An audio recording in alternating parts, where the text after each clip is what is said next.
ಎಲ್ಲ ಒಂದು S L C ವಿದ್ಯಾರ್ಥಿಗಳಿಗೆ ಟ್ರೂ ಸಿ ಕೆ ಅಫಿಷಿಯಲ್ ಚಾನಲ್ಗೆ ಸ್ವಾಗತ. ನಾನು ಚೇತನ್ ಸಿ.ಕೆ. ಇವತ್ತಿನ ಈ ಒಂದು ವಿಡಿಯೋದಲ್ಲಿ ನಿಮಗೆ ಎಸ್ ಎಲ್ ಸಿ ರಾಜ್ಯ ಮಟ್ಟದ ಪೂರ್ವಸಿದ್ಧ ಪರೀಕ್ಷೆ 3ಕ್ಕೆ ಕನ್ನಡ ವಿಷಯದ ಒಂದು ಮಾದರಿ ಪ್ರಶ್ನೆ ಪತ್ರಿಕೆ ಉತ್ತರ ಸಹಿತ ನೋಡೋಣ. ಈ ಒಂದು ಕ್ವಶನ್ ಪೇಪರು ವೆರಿ ಇಂಪಾರ್ಟೆಂಟು ನಿಮ್ಮ ಒಂದು ಪೂರ್ವಸಿದ್ಧ ಪರೀಕ್ಷೆ 3ಕ್ಕೆ. ಇದು ಬೋರ್ಡರ್ ಬಿಟ್ಟಿರೋ ಮಾಡೆಲ್ ಕ್ವಶನ್ ಪೇಪರು. ಇಲ್ಲಿ ಯಾವ ರೀತಿ ಪ್ಯಾಟರ್ನ್ ಕೊಟ್ಟಿದ್ದಾರೆ, ಇದೇ ಪ್ಯಾಟರ್ನಲ್ಲಿ ನಿಮ್ಮ ಒಂದು ಪೂರ್ವಸಿದ್ಧ ಪರೀಕ್ಷೆ ಕ್ವಶನ್ ಬರ್ತದೆ. ಅಷ್ಟಲ್ಲದೆ ಪ್ರಶ್ನೆಗಳು ಕೂಡ ರಿಪೀಟ್ ಆಗ್ತವೆ. ಚೆನ್ನಾಗಿ ಓದ್ಕೊಂಡು ಹೋಗಿ. Okay, complete question paper with answer ಕೊಡ್ತೀನಿ. ಬನ್ನಿ ಇವತ್ತಿನ ಈ ಒಂದು ವಿಡಿಯೋನ ಶುರು ಮಾಡೋಣ. ಅದಕ್ಕೆ ಮುಂಚೆ ಯಾರೆಲ್ಲ ಫಸ್ಟ್ ಟೈಮ್ ನಮ್ಮ ಒಂದು ಚಾನಲ್ ನೋಡ್ತಾರ ಅಥವಾ ಚಾನಲ್ ಕರೋ ಸಬ್ಸ್ಕ್ರೈಬ್ ಮಾಡ್ಕೊಂಡಿಲ್ಲ, ತಪ್ಪಿಲ್ಲ ಚಾನಲ್ನ ಸಬ್ಸ್ಕ್ರೈಬ್ ಮಾಡ್ಕೊಳ್ಳಿ. ಯಾಕಂದರೆ ಇದ್ರ ತಮಗೆ ನಿಮ್ಮೊಂದು ಎಸ್ ಎಲ್ ಸಿ ಅದು ಪೂರ್ವಸಿದ್ಧ ಆಗಿರ್ಬೋದು, ಅನುವಲ್ ಎಕ್ಸಾಮ್ ಆಗಿರ್ಬೋದು, ಎಲ್ಲ ವಿಷಯಗಳು ಪಾಸಿಂಗ್ ಪ್ಯಾಕೇಜ್ಗಳು, ಸ್ಕೋರಿಂಗ್ ಪ್ಯಾಕೇಜ್ಗಳು, ಪಿಕ್ಸ್ ಬಂದೇ ಬರುವಂಥ ಪ್ರಶ್ನೆಗಳು, ಅಷ್ಟೇ ಅಲ್ಲದೆ ಎಲ್ಲ ವಿಷಯಗಳು ಕ್ವಶನ್ ಪೇಪರ್ಗಳು ಎಲ್ಲ ಕೂಡ ಇದೊಂದು ಚಾನಲ್ ಆಗ್ತವೆ. ಅವೆಲ್ಲ ಬೇಕು ಅಂತ ಅನ್ನೋರು ಈಗಲೇ ಚಾನಲ್ನ ಸಬ್ಸ್ಕ್ರೈಬ್ ಮಾಡ್ಕೊಳ್ಳಿ, ಕಡ್ಡಾಗಿ ಮಾಡ್ಕೊಳ್ಳಿ. ನೀವು ಮಾಡ್ಕೊಂಡ್ರೆ ಮಾತ್ರ ಎಲ್ಲ ವಿಡಿಯೋಸ್ ಇರ್ತವೆ. ಓಕೆ, ಬನ್ನಿ ಇವತ್ತಿನ ಈ ವಿಡಿಯೋನ ಶೇರ್ ಮಾಡೋಣ. ಜೊತೆಗೆ ಅಲ್ಲಿ ಚಾನಲ್ ಮೇಲೆ 50+ ಒಂದು ಪಾಸಿಂಗ್ ಪ್ಯಾಕೇಜ್ ಇರ್ತೀನಿ, ಅರ್ಥ ಆಯ್ತಾ? ಪಾಸಿಂಗ್ ಪ್ಯಾಕೇಜ್, ಸ್ಕೋರಿಂಗ್ ಪ್ಯಾಕೇಜು ಅವನಿಗೂ ನೋಡ್ಕೊಳ್ಳಿ, ಚೆನ್ನಾಗಿರುತ್ತೆ, ನೋಡ್ಕೊಳ್ಳಿ. ಸ್ವಲ್ಪ ಎಕ್ಸಾಮ್ಗೆ ನಾನು 2 ಎಕ್ಸಾಮ್ ಹಾಕಿರ್ತೀನಿ. ಓಕೆ, ನೋಡ್ತಾ ಹೋಗೋಣ. 2020-2026ನೇ ಸಾಲಿನ ಎಸ್ ಎಲ್ ಸಿ ಮಾದರಿ ಪ್ರಶ್ನೆ ಪತ್ರಿಕೆ ಪ್ರಥಮ ಭಾಷೆ ಕನ್ನಡ ನೋಡ್ತಾ ಹೋಗೋಣ. ಸೊ 1ನೇ ಮೇಲೆ ನಿಮಗೆ 6 ಮಲ್ಟಿಪಲ್ ಇರ್ತವೆ, 6 ಬಹುವಾಕ್ಯ ಪ್ರಶ್ನೆ ಇರ್ತವೆ. ಕ್ಷಮಾಕ್ಷರದೊಂದಿಗೆ ಪ್ರತಿ ಸರಿ ಉತ್ತರಕ್ಕೆ 1 ಅಂಕ. 1ನೇ ಪ್ರಶ್ನೆ, ಕನ್ನಡ ವರ್ಣಮಾಲೆಯಲ್ಲಿರುವ ಒಟ್ಟು ದೀರ್ಘಸ್ವರಗಳ ಸಂಖ್ಯೆ. ದೀರ್ಘಸ್ವರಗಳ ಸಂಖ್ಯೆ ಹೇಳಿದರೆ ಸರಿಯಾದ ಉತ್ತರ ಆಪ್ಷನ್ ಸಿ 7 ಆಗ್ತದೆ. 7 ದೀರ್ಘಸ್ವರಗಳಿವೆ. ನಂತರ ಪ್ರಶ್ನೆ 2, ಅತ್ಯವಸರ ಪದವು ಈ ಸಂಧಿಗೆ ಉದಾಹರಣೆಯಾಗಿದೆ. ಯಾವ ಸಂಧಿ ಆಗ್ಬೋದು ಇದು? ಆಪ್ಷನ್ ಬಿ ಎನ ಸಂಧಿ ಸರಿಯಾದ ಉತ್ತರ. ಪ್ರಶ್ನೆ 3, ಸಂಬೋಧನೆ, ಹರ್ಷ, ಆಶ್ಚರ್ಯ, ದುಃಖ ಮುಂತಾದ ಭಾವನೆಗಳು ಉಂಟಾದಾಗ ಬಳಸುವ ಲೇಖನ ಚಿಹ್ನೆ. ಸರಿಯಾದ ಉತ್ತರ ಆಪ್ಷನ್ ಡಿ ಭಾವಸೂಚಕ ಚಿಹ್ನೆಯನ್ನು ನಾವು ಬಳಸ್ತೀವಿ. ಪ್ರಶ್ನೆ 4, ನೋಡು ಧಾತುವಿನ ನಿಷೇಧಾರ್ಥಕ ರೂಪ. ಏನು ಕೇಳಿದರೆ ನಿಷೇಧಾರ್ಥಕ ರೂಪ ಕೇಳಿದರೆ ನೋಡು ಅನ್ನೋದು ಆಪ್ಷನ್ ಸಿ ನೋಡೋದಾಗ್ತದೆ. ಸರಿಯಾದ ಉತ್ತರ ಆಪ್ಷನ್ ಸಿ ನೋಡೋದು. ಪ್ರಶ್ನೆ 5, ಪಂಚಮಿ ವಿಭಕ್ತಿಯ ಕಾರಕಾರ್ಥವಿದು. ಪಂಚಮಿ ವಿಭಕ್ತಿ. ಸರಿಯಾದ ಉತ್ತರ ಆಪ್ಷನ್ ಎ ಅಪಾದಾನ. ಪ್ರಶ್ನೆ 6, ಮುಕ್ಕನ್ನು ಪದವು ಈ ಸಮಾಸಕ್ಕೆ ಸೇರಿದೆ. ಯಾವ ಸಮಾಸ ಆಗ್ಬೋದು? ಇದು ಆಪ್ಷನ್ ಎ ದ್ವಿಗು ಸಮಾಸ ಸರಿಯಾದ ಉತ್ತರ. ನಂತರ 2ನೇ ಮೇನು, ಸಂಬಂಧಿ ಪದ ಬರೆಯೋದು ಪ್ರತಿ ಸರಿ ಉತ್ತರಕ್ಕೆ 1 ಅಂಕ. ಟೋಟಲಾಗಿ 4 ಮಾರ್ಕ್ಸಿಗೆ ಕೊಡ್ತಾರೆ, ಪ್ರತಿ ಪ್ರಶ್ನೆಗೆ 1 ಅಂಕ. 7ನೇ ಪ್ರಶ್ನೆ, ಕಲಶ. ಕಳಸ ಆದರೆ ವಂಶ ಅನ್ನೋದು ಬಂಚ ಆಗ್ತದೆ. 8ನೇ ಪ್ರಶ್ನೆ, ಯಾರು ಪ್ರಶ್ನಾರ್ಥಕ ಸರ್ವನಾಮ ಆದರೆ ತಾನು ಅನ್ನೋದು ಆತ್ಮಾರ್ಥಕ ಸರ್ವನಾಮ ಸರಿಯಾದ ಉತ್ತರ. ಪ್ರಶ್ನೆ 9, ಸತಿಪತಿ ಜೋಡುನುಡಿ ಆಗ್ತದೆ. ತುದಿ ಅನ್ನೋದು ದ್ವಿರುಕ್ತಿ ಸರಿಯಾದ ಉತ್ತರ. ನಂತರ ಪ್ರಶ್ನೆ 10, ಬರೆದ ಕೃದಂತ ನಾಮ ಆದರೆ ಬರೆಯುವುದು ಅನ್ನೋದು ಕೃದಂತಾವೇ ಆಗ್ತದೆ. ಕೃದಂತಾವೇ ಇಂಪಾರ್ಟೆಂಟ್ ನೋಡ್ಕೊಂಡಿರಿ. ನಂತರ 3rd ಮೇನು, 3ನೇ ಮೇನು, ಒಂದೊಂದು ವಾಕ್ಯದಲ್ಲಿ ಉತ್ತರ ಬರೆಯೋದು. ವಾಕ್ಯ ರೂಪದಲ್ಲಿ ಪ್ರತಿ ಸರಿ ಉತ್ತರಕ್ಕೆ 1 ಅಂಕ. 1 ಅಂಕದ 7 ಪ್ರಶ್ನೆಗಳು, ಟೋಟಲಾಗಿ 7 ಅಂಕ. ಪ್ರತಿಯೊಂದಕ್ಕೂ 1 ಅಂಕ. 1 ವಾಕ್ಯದ ಪ್ರಶ್ನೆಗಳು. 11ನೇ ಪ್ರಶ್ನೆ, ಕನ್ನಡಕ್ಕೆ ಪರ್ಷಿಯನ್ ಶಬ್ದಗಳು ಯಾವಾಗ ಬಂದವು? ಉತ್ತರ, ಮಹಮ್ಮದೀಯರ ಆಳ್ವಿಕೆಯ ಅವಧಿಯಲ್ಲಿ ಪರ್ಷಿಯನ್ ಭಾಷೆಯಿಂದ ಅನೇಕ ಶಬ್ದಗಳು ಕನ್ನಡಕ್ಕೆ ಬಂದಿವೆ. ಪ್ರಶ್ನೆ 12, ಶಾನುಭೋಗರ ಬ್ರಹ್ಮಾಸ್ತ್ರ ಯಾವುದು? ಉತ್ತರ, ಶಾನುಭೋಗರ ಬ್ರಹ್ಮಾಸ್ತ್ರ ಕಿರಿದಿ ಪುಸ್ತಕ. ಪ್ರಶ್ನೆ 13, ನೆಲ್ಸನ್ ರವರ ಮೂರ್ತಿರುವ ಸ್ಥಳದ ಹೆಸರೇನು? ಉತ್ತರ, ಲಂಡನ್ ನಗರದಲ್ಲಿ ನೆಲ್ಸನ್ ಅವರ ಮೂರ್ತಿರುವ ಸ್ಥಳದ ಹೆಸರು ಟ್ರಾಫಲ್ಗರ್ ಸ್ಕ್ವೇರ್. ಪ್ರಶ್ನೆ 14, ಸೂರ್ಯಮಿತ್ರನು ತನಗೆ ಕಾಶ್ಯಪಿ ಎಂಬ ತಂಗಿಯಲ್ಲ ಎಂದು ಹೇಳಲು ಕಾರಣವೇನು? ಉತ್ತರ, ಅಗ್ನಿಭೂತಿ ಮತ್ತು ವಾಯುಭೂತಿಯರು ಸೋದರ ಮಾವನೆಂಬ ಸಲುಗೆಯಿಂದ ಮೊದಲಿನಂತೆ ಗರ್ವಿಷ್ಠರಾಗಿ ಕೆಟ್ಟು ಹೋಗುವರೆಂದು ಭಾವಿಸಿ ಸೂರ್ಯಮಿತ್ರನು ತನಗೆ ಕಾಶ್ಯಪಿ ಎಂಬ ತಂಗಿಯಲ್ಲ ಎಂದು ಹೇಳಿದನು. ಪ್ರಶ್ನೆ 15, ಕೊಂಪನಿ ಸರ್ಕಾರ ಹೊರಡಿಸಿದ ಆದೇಶ ಯಾವುದು? ಉತ್ತರ, ಕೊಂಪನಿ ಸರ್ಕಾರ ನಿಶಸ್ತ್ರೀಕರಣದ ಆದೇಶ ಹೊರಡಿಸಿತು. ಪ್ರಶ್ನೆ 16, ದ್ರೋಣನು ಯಾರೊಡನೆ ಪರಶುರಾಮನ ಬಳಿಗೆ ಬಂದನು? ಉತ್ತರ, ದ್ರೋಣರು ಮಗನಾದ ಅಶ್ವತ್ಥಾಮನೊಂದಿಗೆ ಪರಶುರಾಮನ ಬಳಿಗೆ ಬಂದರು. ಅಶ್ವತ್ಥಾಮ. ನಂತರ ಪ್ರಶ್ನೆ 17, ಪುಟ್ಟಪೋರಿಯು ಅಮ್ಮ ಗುಡಿಸಿನಲ್ಲಿ ಹೇಗೆ ಮಲಗಿದ್ದಾಳೆ? ಅಥವಾ ಪುಟ್ಟಪೋರಿಯ ಅಮ್ಮ ಗುಡಿಸಿನಲ್ಲಿ ಹೇಗೆ ಮಲಗಿದ್ದಾಳೆ ಕ್ವಶನ್ ಕೇಳ್ತಾರೆ. ಉತ್ತರ, ಪುಟ್ಟಪೋರಿಯ ಅಮ್ಮ ಗುಡಿಸಿನಲ್ಲಿ ಗುರುತ ಮಲಗಿದ್ದಾಳೆ. ಅಥವಾ ಇನ್ನೊಂದು ಕ್ವಶನ್ ಕೇಳ್ಬೋದು, ಪುಟ್ಟಪೋರಿ ಏನು ಮಾಡ್ತಿದ್ದಾಳೆ? ಪುಟ್ಟಪೋರಿ ಮುಸುರೆ ತೆಕ್ಕುತ್ತಿದ್ದಾಳೆ. ಪ್ರಶ್ನೆ ಬರ್ಬೋದು, ನೋಡ್ಕೊಂಡಿರಿ. ನಂತರ 4ನೇ ಮೇನು, 3-4 ವಾಕ್ಯಗಳಲ್ಲಿ ಉತ್ತರ ಬರೆಯೋದು. ಉತ್ತರದ ಅಂಶಗಳನ್ನು ಆರಿಸಿ ಪ್ರತಿ ಪ್ರಶ್ನೆಗೆ 2 ಅಂಕಗಳು. ಇವೇನು 2 ಅಂಕದ 10 ಪ್ರಶ್ನೆಗಳು, ಟೋಟಲಾಗಿ 20 ಅಂಕ. ಪ್ರತಿಯೊಂದಕ್ಕೂ 1 ಅಂಕ. ಪ್ರತಿಯೊಂದಕ್ಕೂ 2 ಅಂಕ. ಅರ್ಥ ಆಯ್ತಾ? ಟೋಟಲಾಗಿ 10 ಪ್ರಶ್ನೆಗಳು. ಸೊ ಇದೇನು 3-4 ವಾಕ್ಯಗಳು. 18ನೇದು, ಕನ್ನಡ ಭಾಷೆ ಹದಗೊಂಡದ್ದು ಹೇಗೆ? ವಿಡಿಯೋನ ಪಾಸ್ ಮಾಡಿಬಿಟ್ಟು ಅಥವಾ ಸ್ಟಾಪ್ ಮಾಡಿಬಿಟ್ಟು ಉತ್ತರ ನೋಡ್ಕೊಳ್ಳಿ. ನಾನು ಜಸ್ಟು ಮೇನ್ ಕ್ವಶನ್ ಹೇಳ್ತಾ ಹೋಗ್ತೀನಿ. ಪ್ರಶ್ನೆ ಸಂಖ್ಯೆ 19 ಕೈಗಾರೀಕರಣಕ್ಕೆ ವಿಶ್ವೇಶ್ವರಯ್ಯನವರು ನೀಡಿದ ಕೊಡುಗೆಯನ್ನು ತಿಳಿಸಿ. ಅದು ಕೈಗಾರೀಕರಣ ಆಗಬೇಕು. ಕೈಗಾರೀಕರಣಕ್ಕೆ ವಿಶ್ವೇಶ್ವರಯ್ಯನವರ ಕೊಡುಗೆ ಕೇಳ್ತಾರೆ.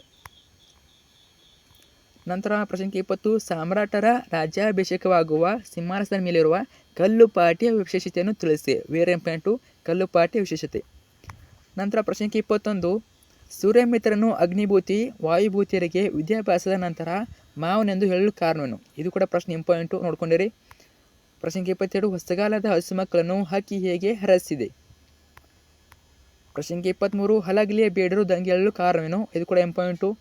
ಪ್ರಶ್ನೆ ಸಂಖ್ಯೆ 24 ಜಲಿಯನ್ ವಾಲಾಬಾಗ್ ಮನೆಯ ಕುರಿತು ಭಗತ್ ಸಿಂಗ್ ತನ್ನ ತಂಗಿಗೆ ಹೇಳಿದ ಮಾತುಗಳವು. ನೋಡ್ಕೊಳ್ಳಿ ಉತ್ತರವನ್ನು. ಪ್ರಶ್ನೆ ಸಂಖ್ಯೆ 25 ಬಾಳಿನಲ್ಲಿ ತೃಪ್ತಿ ದೊರೆಯಬೇಕಾದರೆ ಏನು ಮಾಡಬೇಕೆಂದು ವಿವೇಕಾನಂದರ ಅಭಿಪ್ರಾಯವಾಗಿದೆ. ವಿವೇಕಾನಂದರ ಮೇಲೆ ಕ್ವಶನ್ ಕೇಳ್ಬೋದು 2 ಮಾರ್ಕ್ಸಲ್ಲಿ, ಇಂಪಾರ್ಟೆಂಟು.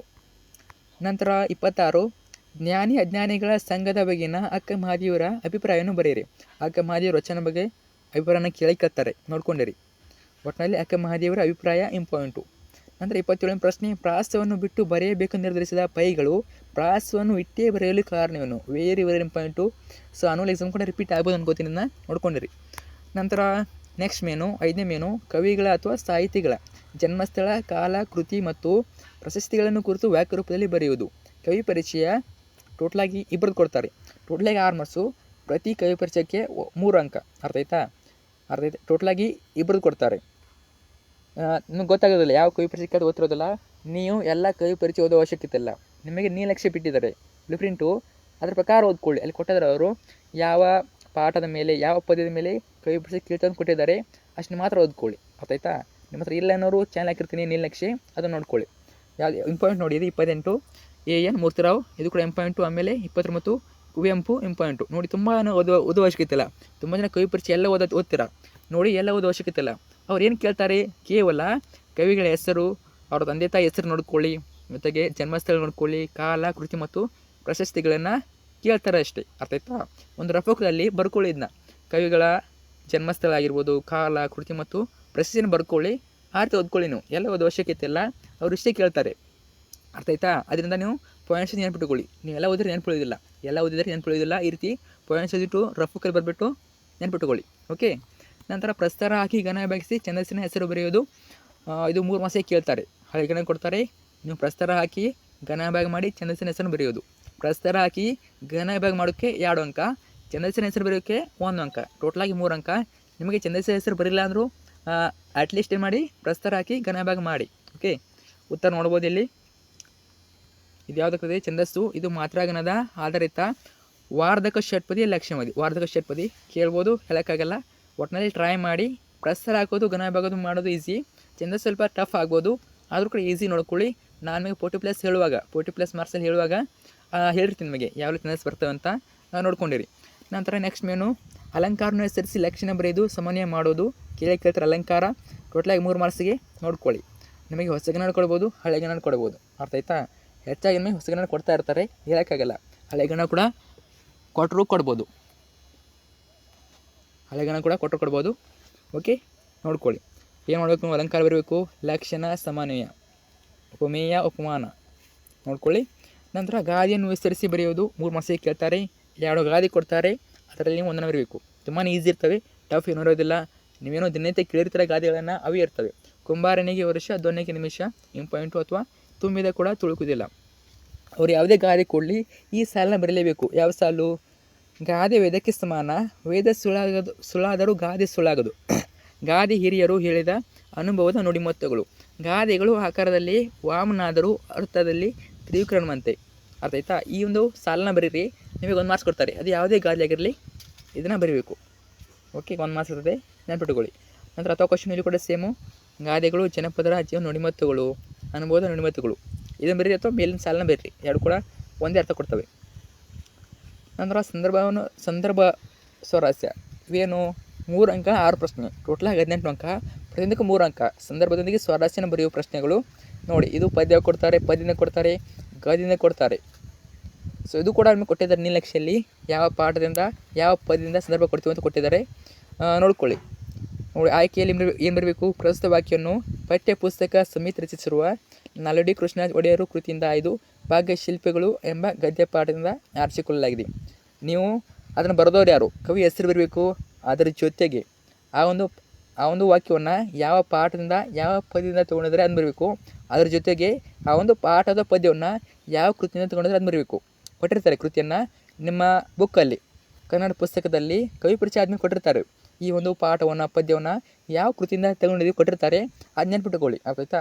ಆಯ್ಕೆಯಲ್ಲಿಂದ ಬರಬೇಕು. ಆಯ್ಕೆಯಲ್ಲಿ ಬರಬೇಕು. ಆಯ್ಕೆ ಸಂದರ್ಭ ಸ್ವರಸ್ಯ. ಆಯ್ಕೆಗೆ 1 ಅಂಕ, ಸಂದರ್ಭಕ್ಕೆ 1 ಅಂಕ, ಸ್ವರಸ್ಯಕ್ಕೆ 1 ಅಂಕ, ಟೋಟಲಾಗಿ 3 ಅಂಕ. ನಂತರ 34 ನಡೆಯಿಂದ ನುಡಿ ಹುಟ್ಟಿದರೆ ಅದು ಅರಿವು. ಎಲ್ಲಕ್ಕೂ ನೋಡ್ಕೊಳ್ಳಿ. ಹಳೆಗನ್ನಡ ಹೊಸಗನ್ನಡ ಎರಡು ಇರ್ತವೆ. ಎಲ್ಲ ಸಂದರ್ಭ ನೋಡ್ಕೊಳ್ಳಿ. ಸೊ ಹಳೆಗನ್ನಡ ಇರ್ತವೆ. ನಿಮಗೆ ಪಾಠದ ಮಧ್ಯದಿಂದ ಪದ್ಯದ ಮಧ್ಯದಲ್ಲಿ ಕೇಳ್ತಾರೆ. ಅರ್ಥ ಆಯ್ತಾ? ಆದ್ದರಿಂದ ಚೆನ್ನಾಗಿ ಓದ್ಕೊಳ್ಳಿ. ಹಳೆಗನ್ನಡ ಆಗಿರ್ಬೋದು, ಹೊಸಗನ್ನಡ ಪೂರ್ತಿ ಪಾಠವನ್ನು ಪದ್ಯವನ್ನು ನೋಡ್ಕೊಳ್ಳಿ. ಅವಾಗ ನಿಮಗೆ ಯಾವುದೇ ಸಂದರ್ಭ ಬಂದರೂ ಬರಿಬೋದು. ಸೊ ಒಂದು ಸಲ ಓದ್ಕೊಬೇಡಿ, ಒಂದು 2-3 ಸಲ ಓದ್ಕೊಳ್ಳಿ. ನಿಮಗೆ ನೆನಪಾಗ್ತವೆ ಯಾವ ಪಾಠದಿಂದ ತೊಗೊಂಡಿದ್ದಾರೆ ಅಂತ. ಸೊ 2-3 ಸಲ ಓದ್ಕೊಂಡ್ರೆ ಗೊತ್ತಾಗ್ತದೆ. ವಿವರಣೆ ನೋಡ್ಕೊಳ್ಳಿ. ಆಲ್ಮೋಸ್ಟ್ ನಿಮ್ಮ ಸ್ಕೂಲಲ್ಲಿ ಹೇಳ್ತಾರೆ ಪಾಠ ಅಥವಾ ಪದ್ಯವನ್ನು ವಿವರಣೆ. ಸೊ ಆಲ್ಮೋಸ್ಟ್ ಗೊತ್ತಿರ್ತದೆ ನಿಮಗೆ. ಪದ್ಯ ಭಾಗ ಪೂರ್ಣ ಮಾಡುವುದು ಟೋಟಲಾಗಿ 4 ಮಾರ್ಕ್ಸಿಗೆ ಕೇಳ್ತಾರೆ. ಸೊ ಹಳೆಗನ್ನಡ ಕೊಡ್ಬೋದು, ಹೊಸಗನ್ನಡ ಕೊಡ್ಬೋದು. ಈ ವರ್ಷ ಹೇಳೋಕ್ಕಾಗಲ್ಲ. ಅವರು ಹಳೆಗನ್ನಡ ಕೊಡ್ಬೋದು, ಹೊಸಗನ್ನಡ ಕೊಡ್ಬೋದು. ಇನ್ನೂ ಕೊಟ್ಟಿದ್ದಾರೆ ನಿಮಗೆ ಯಾವ ಪಾಠದಿಂದ ಯಾವ ಪದ್ಯದಿಂದ ಏನು ಕೇಳ್ತಾರೆ, ಪದ್ಯ ಪೂರ್ಣ ಮಾಡೋದು ಕ್ವಶನ್ ಕೇಳ್ತಾರೆ ಕೊಟ್ಟಿದ್ದಾರೆ ನೀಲನಕ್ಷೆಯಲ್ಲಿ. ಅಲ್ಲಿ ನೋಡ್ಕೊಳ್ಳಿ. ನೋಡಿ, ಕಲುಷಿತವಾದ ಇದು ಕೂಡ ಇಂಪಾರ್ಟೆಂಟು ಮತ್ತು ಮತಗಳೆಲ್ಲವು ಎರಡು ಕೂಡ ಇಂಪಾರ್ಟೆಂಟು. ಜೊತೆಗೆ ಪೂರ್ತಿ ಪದ್ಯವಾಗಿ ನೋಡ್ಕೊಳ್ಳಿ. ಟೋಟಲಾಗಿ 4 ಮಾರ್ಕ್ಸಿಗೆ ಕೇಳ್ತಾರೆ. ಕಲುಷಿತವಾದಿ ನದಿ ಜಲಗಳಿಗೆ ಮುಂಗಾರಿನ ಮಳೆಯಾಗೋಣ, ಬರಡಾಗಿರುವಿ ಕಾಡು ಮೇಡೆಗಳ ವಸಂತವಾಗುತ್ತಾ ಮುಟ್ಟೋಣ. ಎರಡು ಕೂಡ ಇಂಪಾರ್ಟೆಂಟು. ನಂತರ ಪದ್ಯವನ್ನು ಓದಿ ಅರ್ಥ ಮಾಡಿಕೊಂಡು ಅಡಕವಾಗಿರುವ ಮೌಲ್ಯ ನಿರ್ಧರಿಸಿ ಸಾರಾಂಶ ಬರೆಯುವುದು. ಟೋಟಲಾಗಿ 4 ಮಾರ್ಕ್ಸಿಗೆ ಕೇಳ್ತಾರೆ. ಒಂದು ಪದ್ಯ ಕೊಡ್ತಾರೆ, ಅದು ನಿಮ್ಮ ಕನ್ನಡ ಪುಸ್ತಕದಲ್ಲಿರುವ ಪದ್ಯ ಕೊಡ್ತಾರೆ. ಅದನ್ನ ಓದ್ಕೊಂಡ್ಬಿಟ್ಟು ನೀವು ಸಾರಾಂಶನ ಬರಬೇಕು. ನೋಡ್ಕೊಳ್ಳಿ. ಆಲ್ಮೋಸ್ಟು ಬಂದರೆ ಬರೀರಿ. ಓಕೆ, ಆಲ್ಮೋಸ್ಟ್ ಈಸಿ ಇರ್ತದೆ. ನೀವೇನು ಪಾಠವನ್ನು ಕೇಳಿರ್ತೀರ ಪದ್ಯವನ್ನು ಅದನ್ನೇ ಕೊಟ್ಟಿರ್ತಾರೆ.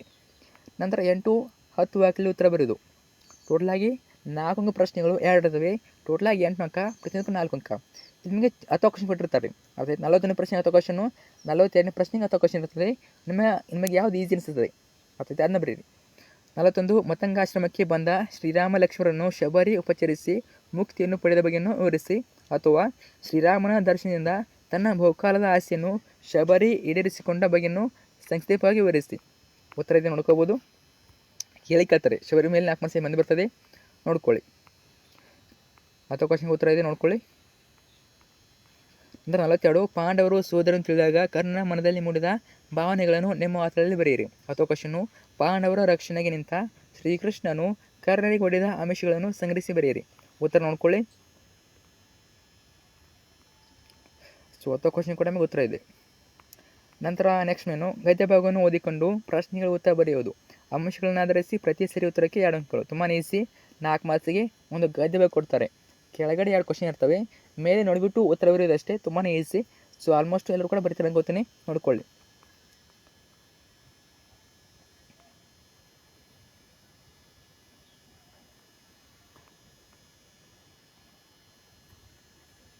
ನಂತರ ಪತ್ರಲೇಖನ ಬರೆಯೋದು 5 ಮಾರ್ಕ್ಸಿಗೆ ಕೇಳ್ತಾರೆ. ಪತ್ರಲೇಖನ ವ್ಯವಹಾರಿಕ ವೈಯಕ್ತಿಕ 2 ಇರ್ತವೆ. ನಿಮಗೆ ಯಾವುದು ಈಸಿ ಅನಿಸ್ತದೆ ಅದನ್ನ ಬರೀರಿ. ಅವ್ರಿಗೆ ಕೊಟ್ಟಿರ್ತಾರೆ, ಇವರಿಂದ ಇವರಿಗೆ ಅಡ್ರೆಸ್ಸು ಅವ್ರಿಗೆ ಕೊಟ್ಟಿರ್ತಾರೆ. ನೀವು ಜಸ್ಟ್ ಪತ್ರವನ್ನು ಬರೀಬೇಕು. ಓಕೆ, ನೋಡ್ಕೊಳ್ಳಿ. ಸೊ ವ್ಯವಹಾರಿಕ ವೈಯಕ್ತಿಕ ನಿಮ್ಮ ಇಷ್ಟ, ಯಾವುದಾದ್ರು ಒಂದು ನೋಡ್ಕೊಳ್ಳಿ. ಚೆನ್ನಾಗಿ ಒಂದನ್ನು ಬರೆದು ಬನ್ನಿ. ಸೊ ನಾವು ನೀಟಾಗಿ ಬರೀರಿ. ವ್ಯವಹಾರಿಕ ಇವರಿಂದ ಇವರಿಗೆ, ಮಾನ್ಯರಿಗೆ, ವಿಷಯ, ಆಮೇಲೆ ವಿಷಯನ ವಿವರಣೆ ಮಾಡಬೇಕು. ನಂತರ ವಂದನೆಗಳಿಂದಗೆ ತಮ್ಮ ವಿಶ್ವಾಸಿ ರಮೇಶ ಅವ್ರು ಕೊಟ್ಟಿರ್ತಾರೆ. ಆಮೇಲೆ ಹೊರವಿಳಾಸ ಈ ರೀತಿ ನೀಟಾಗಿ ಬರೀರಿ. ಸೊ ನಿಮ್ಮ ಇಷ್ಟ, ನಿಮ್ಮ ಸ್ಕೂಲಿಗೆ ಹೇಳ್ತಾರೆ ನಿಮಗೆ, ಅದನ್ನ ಆ ರೀತಿ ಬರೀರಿ. ನೋಡ್ಕೊಳ್ಳಿ ವೈಯಕ್ತಿಕ ವ್ಯವಹಾರಿಕ. ನಂತರ ಲಾಸ್ಟ್ ಕ್ವಶನ್ನು 5 ಮಾರ್ಕ್ಸಿಗೆ ಪ್ರಬಂಧ ಬರವಣಿಗೆ. 5 ಮಾರ್ಕ್ಸಿಗೆ ಕೇಳ್ತಾರೆ ಪ್ರಬಂಧ. 2 ಪ್ರಬಂಧ ಕೊಡ್ತಾರೆ, ಅದರಲ್ಲಿ ನೀವು ಒಂದನ್ನು ಬರಿಬೇಕು. ಚಾಯ್ಸ್ ಇರ್ತದೆ. 10 ಕ್ವಶನ್ನು ನಿಮ್ಮ ಇಷ್ಟ, ಯಾವುದು ಈಸಿ ಅನಿಸ್ತದೆ ಅದನ್ನ ಬರೀರಿ. ಸೊ ಇಂಪಾರ್ಟೆಂಟ್ ನೋಡಿ, ಗ್ರಂಥಾಲಯಗಳ ಮಹತ್ವ ಅಥವಾ ಭಾವೈಕ್ಯವನ್ನು ಬೆಳೆಸಲಿ ಕ್ರೀಡೆಗಳ ಪಾತ್ರ. ಕ್ರೀಡೆ ಬಗ್ಗೆ ಮತ್ತು ಗ್ರಂಥಾಲಯ ಬಗ್ಗೆ ಕೇಳ್ಬೋದು, ಹೇಳೋಕ್ಕಾಗಲ್ಲ. ನೋಡ್ಕೊಳ್ಳಿ. ಆಲ್ಮೋಸ್ಟ್ ನಿಮಗೆ 40+ ಪಾಸಿಂಗ್ ಬಗ್ಗೆ ಹೇಳಿರ್ತೀನಿ. ಅಲ್ಲಿ ನೋಡ್ಕೊಳ್ಳಿ, ಯಾವೆಲ್ಲ ಪ್ರಬಂಧ ಬರ್ತವೆ ಅಂತ ಹೇಳಿರ್ತೀನಿ. ಅಷ್ಟನ್ನ ಓದ್ಕೊಳ್ಳಿ ಸಾಕು. ಓಕೆ, ನೀಟಾಗಿರಬೇಕು. ಪೀಠಿಕೆ ಹಾಕಬೇಕು, ಆಮೇಲೆ ವಿಷಯ ನಿರೂಪಣೆ ಹಾಕಬೇಕು ಅಥವಾ ವಿಷಯ ವಿವರಣೆ. ಲಾಸ್ಟಿಗೆ ಉಪಸಂಹಾರ ಆಗಿಬಿಟ್ಟು ಬರಿಬೇಕು. 10 ಕ್ವಶನ್ ಕೂಡ ಇದೆ ನೋಡ್ಕೋಬೋದು. ತುಂಬಾ ಈಸಿ ಇರ್ತವೆ. ಅರ್ಥ ಆಯ್ತಾ? ತುಂಬಾ ಈಸಿ ಇರ್ತವೆ ಪ್ರಬಂಧಗಳು. ಅದೇನು ಟಫ್ ಅನ್ನು ಕೊಡೋದಿಲ್ಲ ಅವರು.